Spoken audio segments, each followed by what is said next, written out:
दिल्ली के उत्तर पूर्व लोकसभा में जिस तरह कांग्रेस पार्टी का प्रदर्शन रहा वो काबिल तारीफ है। मालूम रहे उत्तर पूर्व जिले के मुश्ताबाद विधानसभा में सबसे ज़्यादा कांग्रेस को वोट मिला। 1,03,000 से ज़्यादा वोट मिले।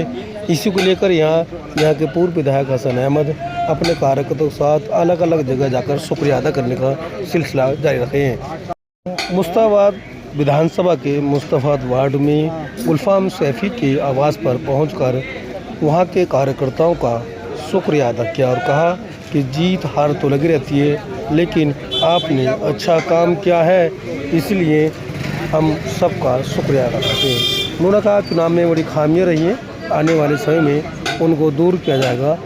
यहाँ अच्छा प्रदर्शन किया पार्टी ने, आगे जीत भी होगी, लेकिन दुख रहा कि चुनाव हार गए। इस मौके पर उन्होंने कार्यकर्ताओं से आह्वान किया कि दिल्ली विधानसभा चुनाव बहुत नज़दीक है, इसलिए तैयारियां अभी से रखें और जो भी पार्टी उम्मीदवार दे उसको जिताने का काम करें। इस मौके पर इलाके के निगम पार्षद चौधरी जावेद, ब्लॉक अध्यक्ष शौकीन मलिक, अलीम अंसारी के साथ साथ पार्टी के जिम्मेदार लोग मौजूद रहे। दिल्ली से शमशाद अली मसूदी की ये रिपोर्ट। हम क्योंकि यहाँ हमारे जितने भी कांग्रेस के कार्यकर्ता था और जो आप पार्टी के लोग थे, सबने मिलकर इस इलेक्शन के अंदर इंडिया गठबंधन को वोट मिला है पूरे देश के अंदर।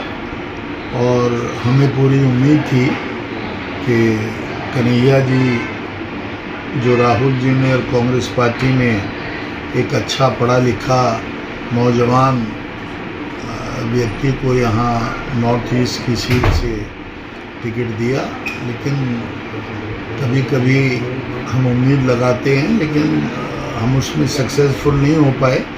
लेकिन कोई हमें रिग्रेट नहीं है, क्योंकि सब लोगों ने बड़ी दिल से मेहनत की और आखिर के अंदर बीजेपी ने इसको हिंदू मुस्लिम कर दिया। और आप सबको पता है कि मुस्तफाबाद में पीछे राइट्स हुआ था, उसका भी एक क्योंकि बीजेपी और आरएसएस इसमें माहिर है।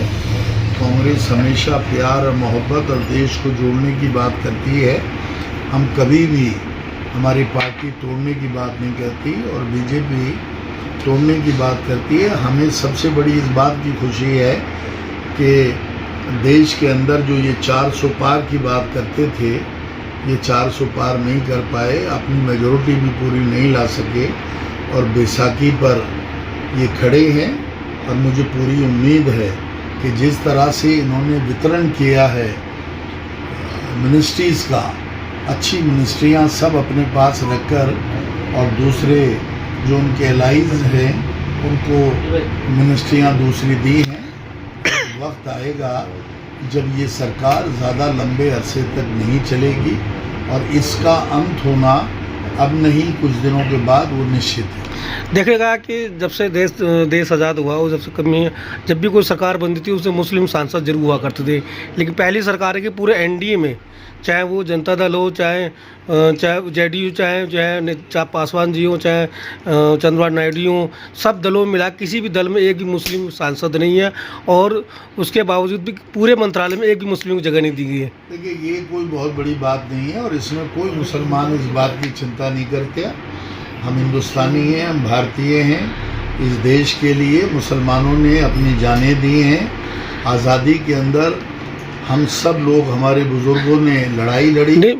विधायक जी, बात यह है कि कई चेहरों को, कई मंत्री ऐसे हैं जो सांसद का चुनाव हार गए, ना वो सांसद हैं, कुछ भी नहीं, लेकिन उनको फिर भी मंत्रालय में जगह मिली है और मुस्लिम का एक भी चेहरा मंत्रालय में नहीं है। देखिए, मंत्रालय कोई इम्पोर्टेंट ज़्यादा चीज़ नहीं है। अल्लाह कभी कभी इम्तहान लेता है, तो हमारा इम्तहान है, हम इम्तहान देने में इम्तहान से गुज़र रहे हैं और अल्लाह बड़ा है। एक दिन सत्ता हमारे हाथ में आनी है। अभी हम वेट करें। ये जो नौजवान हैं, हम लोग ने तो जितना काम कर लिया।